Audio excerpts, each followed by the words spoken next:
Bienvenue dans mon monde. Un monde où il n'y a que la souffrance qui paye.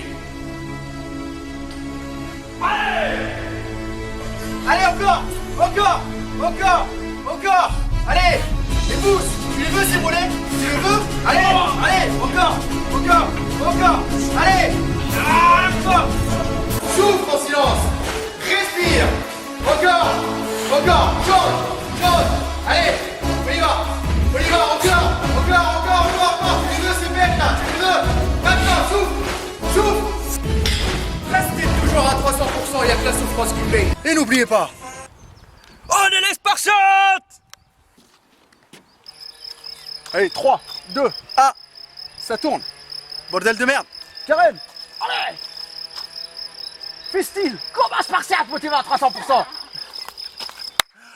Salut à tous les Spartiates et bienvenue sur ma chaîne YouTube Maître Cal, la chaîne 100% motivation pour tous les Spartiates. Mes Spartiates, j'espère que vous êtes motivés à 300%. On se retrouve en plein air, notre champ de bataille depuis 6 mois. Voilà, vous voyez Karen, elle pousse derrière. Il fait beau, regardez, le ciel est bleu. Fuck les rageux, fuck les haineux, on n'est pas compressé. Franchement, il n'y a pas mieux que d'être en plein air, ok? Faut changer de temps en temps, ça fait du bien les amis.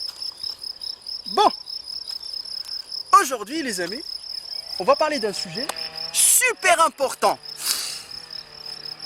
qui touche les pratiquants en musculation qui vont faire le ramadan. Ramadan, vous savez, c'est le mois du jeûne. Il y en a pas mal qui paniquent. Il y en a certains qui vont l'utiliser pour sécher ou pour perdre du poids.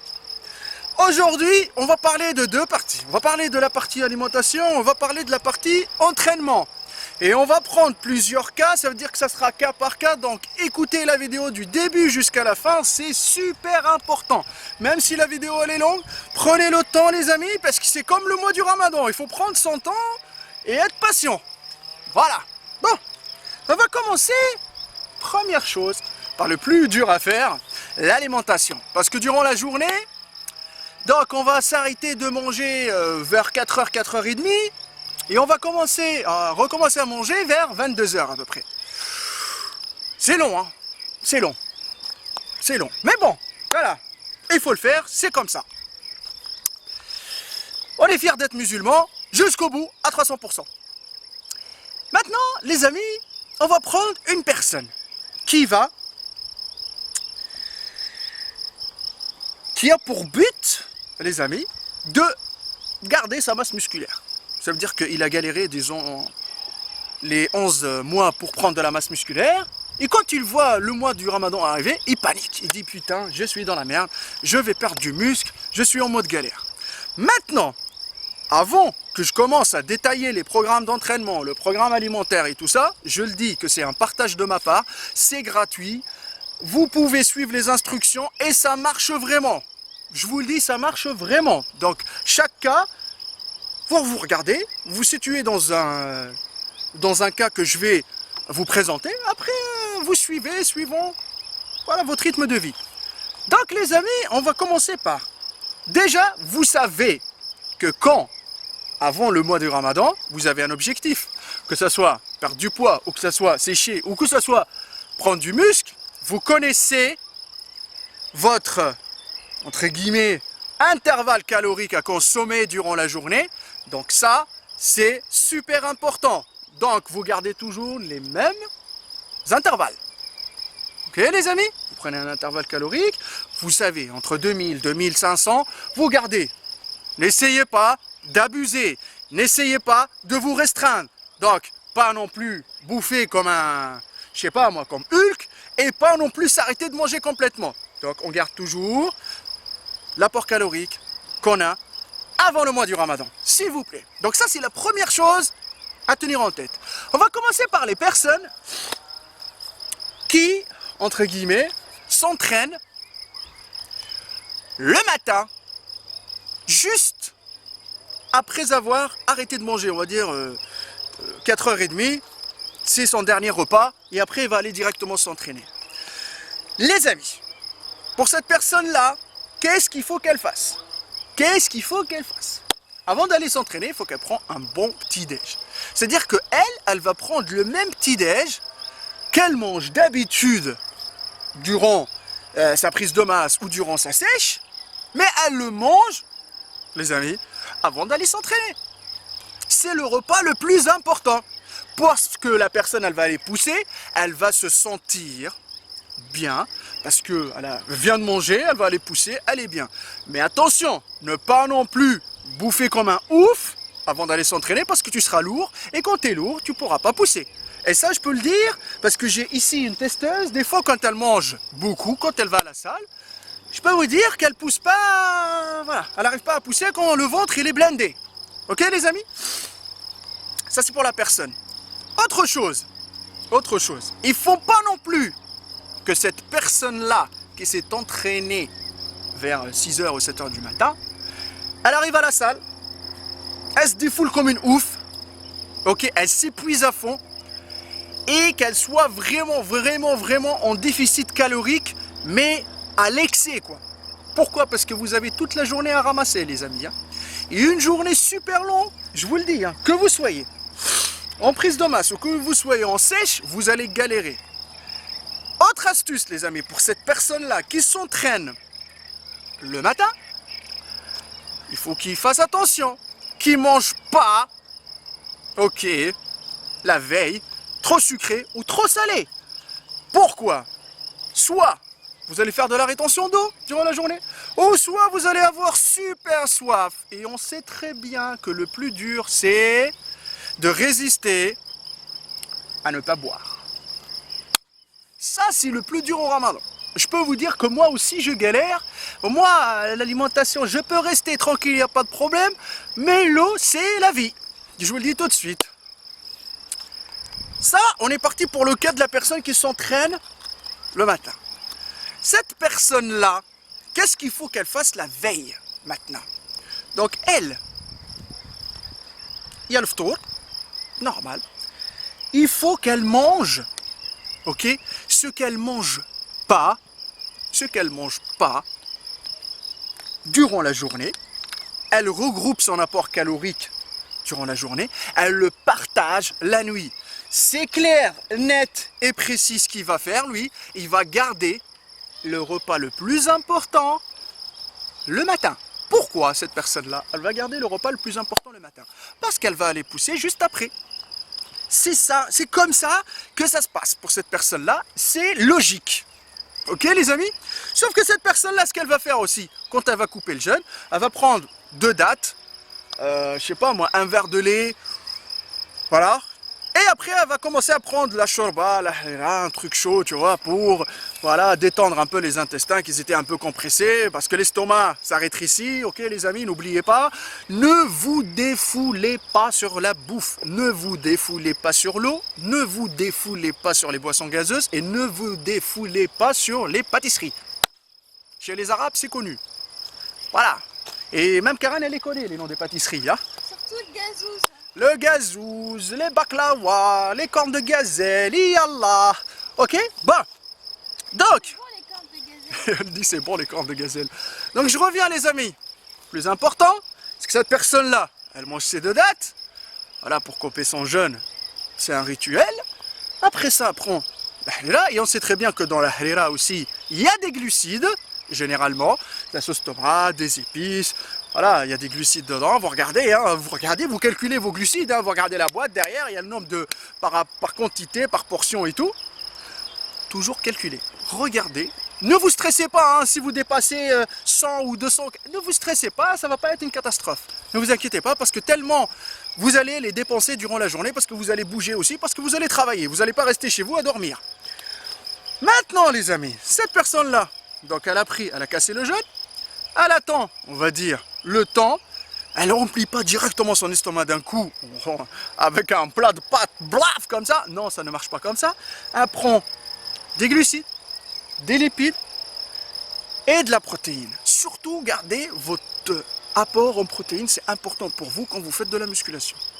L'apport en protéines, en glucides, en lipides, comme vous mangez d'habitude, sauf que vous allez couper votre repas, voire en 2 ou à 3 fois. Mais mangez doucement. Laissez le temps à votre métabolisme de digérer aussi. Parce que si votre estomac il est blindé d'un coup, vous êtes mort. Vous n'allez plus avoir faim, vous allez être rassasié. Et là, vous allez lâcher l'affaire, vous allez aller dormir et Basta. Donc, tous les 1h, 1h30, vous allez manger. Ok, je sais que la personne va me dire, et moi je dors pas, mais les amis, soyez sûrs et certains que pendant le mois du Ramadan, le gros problème c'est le sommeil. Mais par contre, essayez, voilà j'ai une solution à vous donner, essayez de vous reposer durant la journée, de faire une petite sieste d'1 heure ou 2 pour laisser votre corps le temps de se reposer et de construire les fibres. Parce que je vous le dis tout de suite, le fait de pousser sans bouffer, je vous dis, ça va laisser des catastrophes, plutôt des conséquences. Donc maintenant, cette personne-là, comme je vous dis, avant qu'elle va s'entraîner, elle prend un super petit déj, le repas le plus important, elle le bouffe avant d'aller s'entraîner. Donc ça, c'est un programme alimentaire simple à faire. Toujours garder votre apport calorique, vous le partagez en petits repas.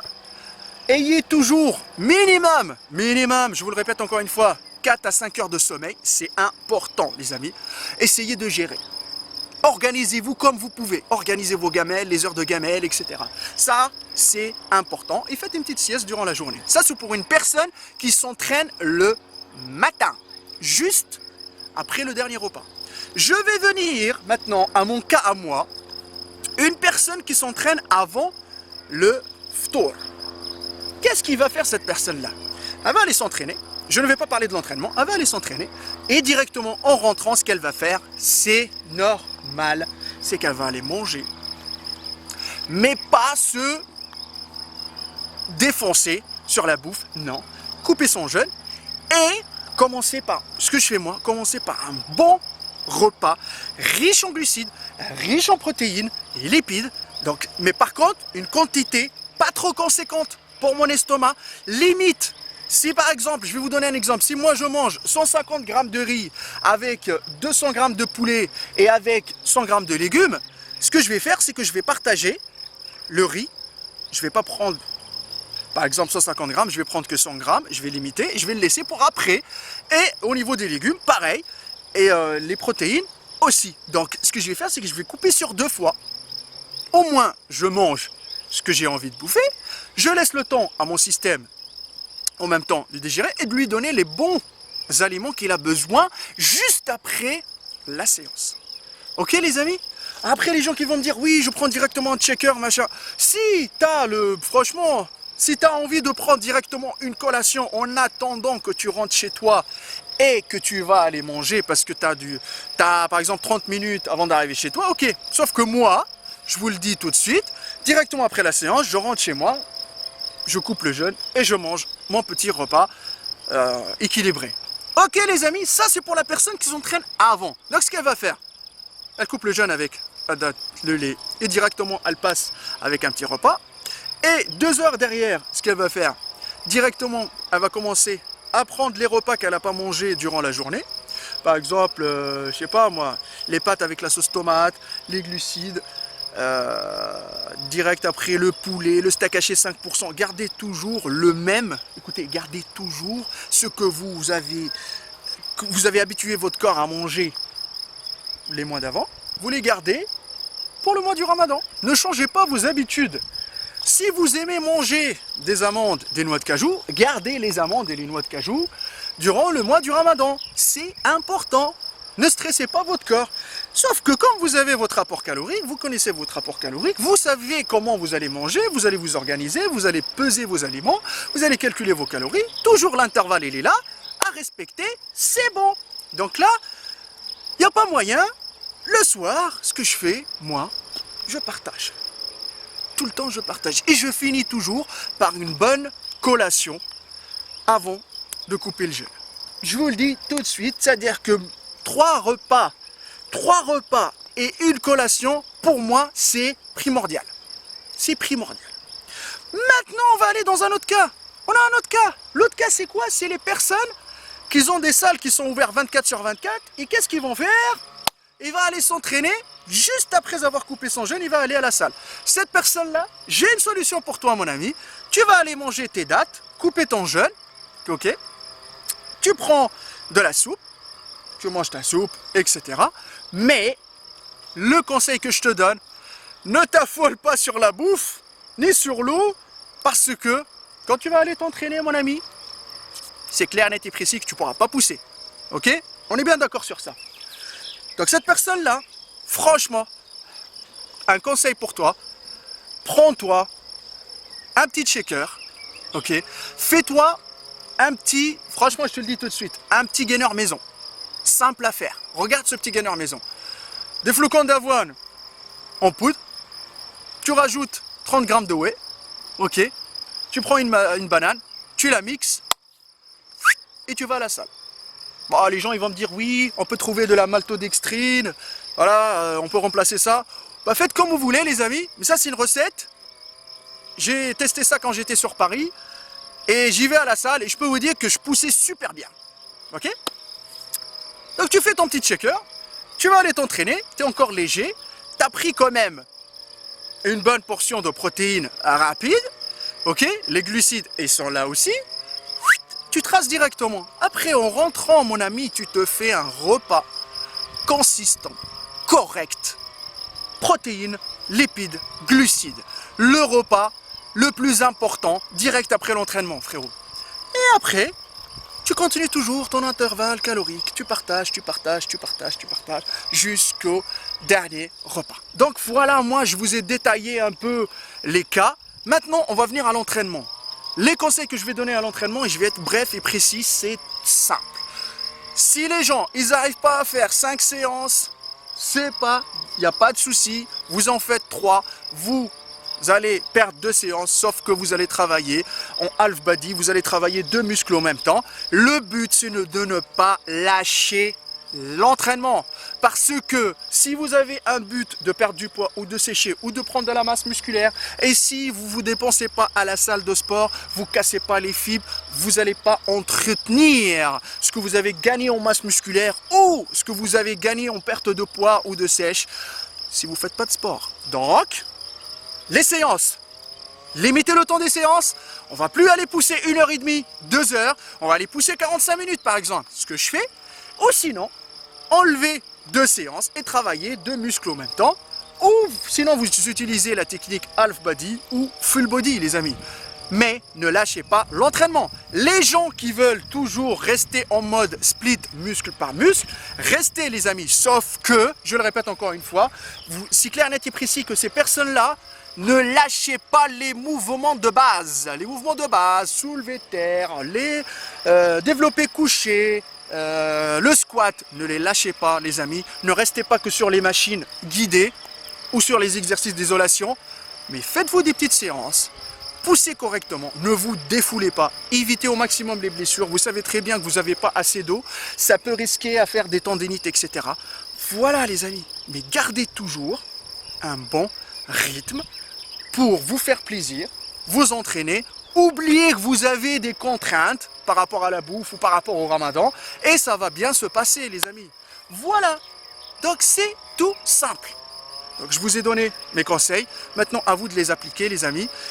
Et n'oubliez pas, il n'y a que la souffrance qui paye. Notre page Facebook Hardcore Team HK, mon Instagram Maître Cal. Venez partager avec nous les amis. Et n'oubliez pas, partagez au max, partagez au max, partagez au max, partagez au max. Mettez la petite clochette pour recevoir les notifications des vidéos. Et surtout, restez à